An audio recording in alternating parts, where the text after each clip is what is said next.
আসসালামু আলাইকুম, সবাই কেমন আছেন? আজকে আমাদের এখানে বৃষ্টি হচ্ছে। খিচুড়ি রান্না করব, আমার মেয়ে বলে খিচুড়ি খাবে, এই জন্য একটু খিচুড়ি রান্না করতেছি গরুর চর্বি দিয়ে। আপনারা দেখতে থাকেন ভিডিওটা। খিচুড়ির জন্য ডাল আর চাল নিয়েছি। এখানে বৃষ্টি হচ্ছে, এরকম বৃষ্টির ভিতরে কার না খিচুড়ি খেতে মনে চায়।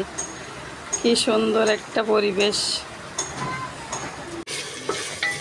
চর্বিটা রান্না করা শেষ, এখন আমি চাউল দিব। বিসমিল্লাহির রহমানির রহিম। এখন আমি চাউলটা দিয়ে দিচ্ছি। চাউল নেড়ে চেড়ে নিচ্ছি, নিয়ে একটু পানি দিয়ে দিব। এখন আমি পানি দিচ্ছি, অনেক টেস্টিং সল দিয়েছি। এখন এই মশলাটা দিয়ে দিচ্ছি। এখন বিরিয়ানির মশলাটাও একটু দিয়ে দিচ্ছি ঘ্রাণ হওয়ার জন্য। একটু নেড়ে চেড়ে দিব। মশলাগুলো দিয়েছি, দেওয়ার পরে আমার রান্না শেষ। সুন্দর একটা কালার আসছে।